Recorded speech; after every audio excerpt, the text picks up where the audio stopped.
നമസ്കാരം. പ്രവാസി ഓൺലൈൻ ന്യൂസിലേക്ക് ഏവർക്കും സ്വാഗതം. ഇന്നത്തെ പ്രധാന വാർത്തകൾ. US പ്രസിഡന്റ് ഡൊണാൾഡ് ട്രംപ് അന്ത്യശാസനം നീട്ടിയതോടെ ഇറാൻ യുദ്ധഭീതിയിൽ അയവ് വന്നു. ഒപ്പം ഇന്ധനവിലയിൽ ആശ്വാസവുമായി. ലോകം മുഴുവൻ ഉറ്റുനോക്കുന്ന ഇറാൻ അമേരിക്കൻ സംഘർഷത്തിൽ നിർണായക വഴിത്തിരിവാണ് ഇതുമൂലം ഉണ്ടായിരിക്കുന്നത്. ഇറാനുമേൽ ചുമത്തിയിരുന്ന അന്ത്യശാസനം ഏപ്രിൽ 6 വരെ നീട്ടാൻ അമേരിക്കൻ പ്രസിഡന്റ് ട്രംപ് തീരുമാനിക്കുകയായിരുന്നു. ഹോർമൂസ് കടലിടുക്ക് തുറന്ന് കൊടുക്കുന്നതിനായി ഇറാനോട് ആവശ്യപ്പെട്ടിരുന്ന സമയപരിധിയാണ് ട്രംപ് നീട്ടി നൽകിയത്. ഇറാനിലെ ഊർജ്ജ നിലയങ്ങൾ ആക്രമിക്കുമെന്ന ഭീഷണി താൽക്കാലികമായി പിൻവലിച്ചു. ഏപ്രിൽ 6 രാത്രി 8 മണി വരെയാണ് ട്രംപ് പുതിയ സമയം അനുവദിച്ചത്. ഇറാൻ സർക്കാരിന്റെ പ്രത്യേക അഭ്യർത്ഥന മാനിച്ചാണ് ഈ തീരുമാനമെന്ന് ട്രംപ് തന്റെ സോഷ്യൽ മീഡിയ പ്ലാറ്റ്ഫോമായ ട്രൂത്ത് സോഷ്യലിൽ വ്യക്തമാക്കി. അതേസമയം ഇറാനുമായുള്ള ചർച്ചകൾ വളരെ മികച്ച രീതിയിലാണ് മുന്നോട്ട് പോകുന്നതെന്നും മാധ്യമങ്ങളിൽ വരുന്നത് തെറ്റായ വാർത്തകളാണെന്നും ട്രംപ് കൂട്ടിച്ചേർത്തു. കഴിഞ്ഞ ആഴ്ചകളിൽ ഇന്ത്യയിലും ജർമ്മനിയിലും ഇന്ധനവില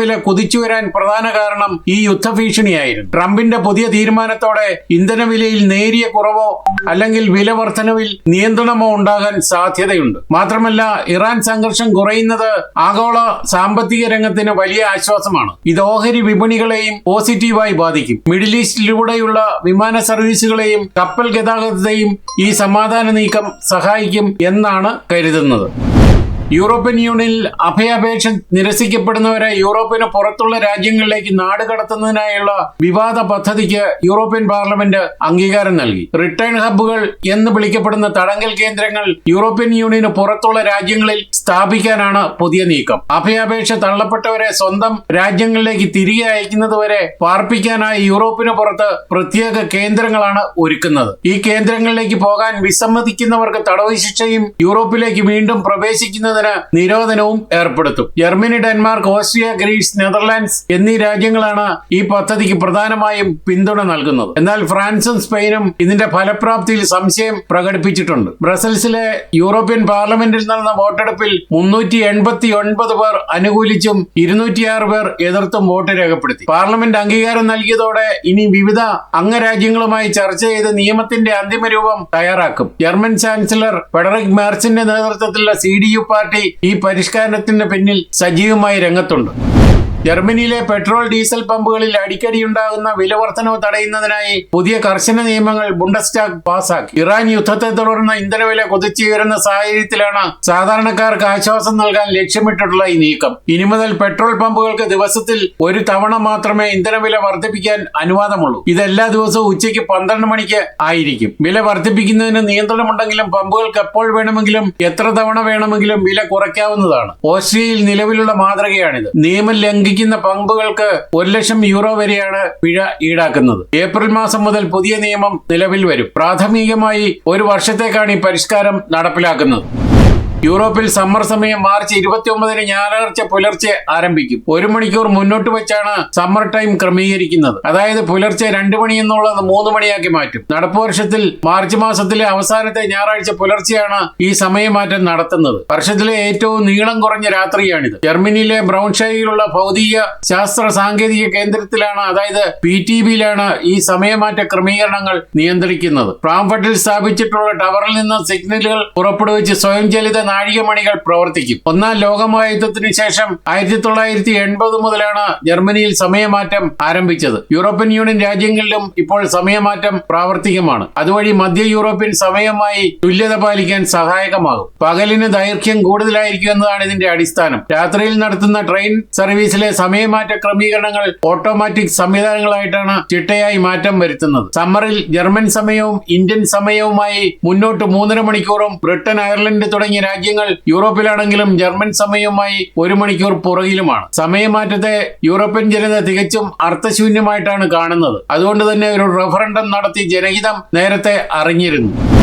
ജർമ്മനിയിലെ സ്വകാര്യ പെൻഷൻ പദ്ധതിയായ റീസ്റ്റർ റെന്റ് നിർത്തലാക്കി പകരം പുതിയ പരിഷ്കാരം നടപ്പിലാക്കാൻ ഒരുങ്ങുന്നു. 2027 മുതൽ പ്രാബല്യത്തിൽ വരുന്ന ഈ പുതിയ പദ്ധതി പ്രകാരം സാധാരണക്കാർക്കും സ്വയം തൊഴിൽ ചെയ്യുന്നവർക്കും കൂടുതൽ ലാഭകരമായി പണം സമ്പാദിക്കാൻ സാധിക്കും. മുൻപ് റീസ്റ്റർ പദ്ധതിയിൽ ചേരാൻ കഴിയാതിരുന്ന സ്വയം തൊഴിൽ ചെയ്യുന്നവർക്കും ഇനി മുതൽ പുതിയ പദ്ധതിയുടെ ഭാഗമാകാം. വർഷത്തിൽ 360 യൂറോ സമ്പാദിച്ചാൽ അതിന്റെ പകുതി തുക, അതായത് 180 യൂറോ സർക്കാർ നിങ്ങളുടെ അക്കൗണ്ടിലേക്ക് നൽകും. ഇതിനു മുകളിൽ നിക്ഷേപിക്കുന്ന ഓരോ തുകയ്ക്കും 20 75% സർക്കാർ ബോണസ് ലഭിക്കും. മാസം വെറും 25 യൂറോ മാത്രം നിക്ഷേപിക്കുന്ന കുടുംബങ്ങൾക്കും ഓരോ കുട്ടിക്കും വർഷത്തിൽ 300 യൂറോ വീതം സർക്കാർ നൽകും. ബാങ്കുകൾ ഈടാക്കുന്ന അനാവശ്യ ഫീസുകൾ ഒഴിവാക്കി നിക്ഷേപ തുകയുടെ പരമാവധി 1% മാത്രമേ സർവീസ് ചാർജ് ഈടാക്കാൻ പാടുള്ളൂ എന്ന് പുതിയ നിയമം വ്യവസ്ഥ ചെയ്യുന്നുണ്ട്. 85 വയസ്സ് വരെ നിശ്ചിത തുക പെൻഷനായി ലഭിക്കുന്ന രീതിയിൽ പ്ലാനുകൾ ക്രമീകരിക്കാം. രജിസ്റ്ററിനേക്കാൾ വലിയൊരു തുക കാലാവധി പൂർത്തിയാകുമ്പോൾ ലഭിക്കുമെന്നാണ് കണക്കുകൾ സൂചിപ്പിക്കുന്നത്. ജർമ്മനിയിൽ ജോലി ചെയ്യുന്ന മലയാളികൾക്ക്, അതും പുതുതായി എത്തിയവർക്ക്,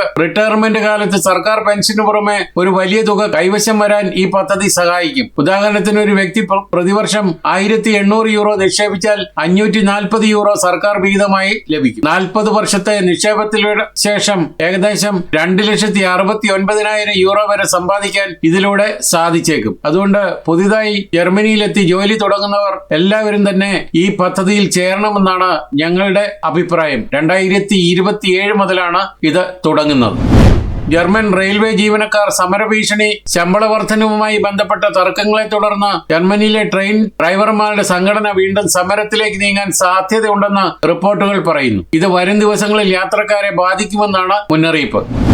മധ്യ ജർമ്മനിയിലെ പ്രശസ്ത മരിയൻ തീർത്ഥാടന കേന്ദ്രമായ നേവിഗസിൽ കൊളോണിലെ സീറോ മലബാർ റീത്ത് സമൂഹം കുരിശിന്റെ വഴി നടത്തുന്നു. മാർച്ച് 27 വൈകുന്നേരം 5 മണിക്ക് ഭക്തി നിർഭരമായ കുരിശിന്റെ വഴിയും തുടർന്ന് മരിയൻ കത്തീഡ്രലിൽ ആഘോഷമായ ദിവ്യബലിയും ഉണ്ടായിരിക്കും. ലോകരക്ഷകനായ ക്രിസ്തുവിന്റെ പാപ പരിഹാര ബലിയുടെയും പീഡനങ്ങളുടെയും സ്മരണയിൽ വിശ്വാസത്തിന്റെ പ്രഖ്യാപനമായ കുരിശിന്റെ വഴിക്ക് ആതിഥേയത്വം വഹിക്കുന്നത് കൊളോൺ ആസ്ഥാനമായ സീറോ മലബാർ കമ്മ്യൂണിറ്റിയിലെ Saint Martin Bergisches Land Schwelm കുടുംബ കൂട്ടായ്മയാണ്.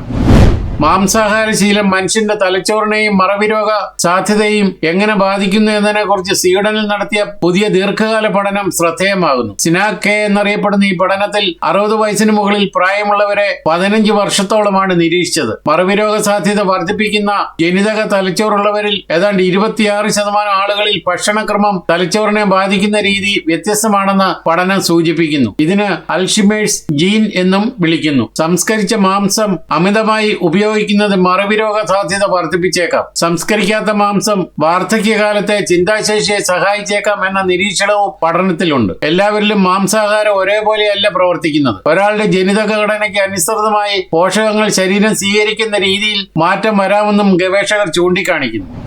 ഹോർമൂസ് കടലിടുക്ക് ഒഴിവാക്കി ചരക്ക് നീക്കത്തിന് പുതിയ കരകടൽ വ്യാപാരപാത തുറന്ന സൗദിയും UAEയും. സൗദിയിലെ ദമാമിൽ നിന്ന് തുടങ്ങി UAEയിലെ ഷാർജയിൽ കോർഫക്കാനിൽ അവസാനിക്കുന്നതാണ് പുതിയ പാത. ദമാമിൽ നിന്ന് ഗൾഫ് ഉൾക്കടലിലൂടെ കോർഫക്കാൻ തുറമുഖത്ത് എത്തും. തുറമുഖങ്ങളും ലോജിസ്റ്റിക് ഹബ്ബുകളും പരസ്പരം ബന്ധപ്പെടുത്തുന്നതാണ് ബദൽ വഴി. ഇന്ത്യ, ഓസ്ട്രേലിയ, ആഫ്രിക്കൻ രാജ്യങ്ങളിലേക്കുള്ള ചരക്കുകൾ ഹോർമൂസ് ഒഴിവാക്കി കോർഫക്കാനിൽ നിന്ന് ഇന്ത്യൻ സമുദ്രത്തിലേക്ക് പ്രവേശിക്കാനാകും. യൂറോപ്യൻ മേഖലയിലേക്കുള്ള ചരക്ക് നീക്കം സൗദിയിൽ നിന്ന് സാധ്യമാകും എന്നാണ് അറിയിപ്പ്.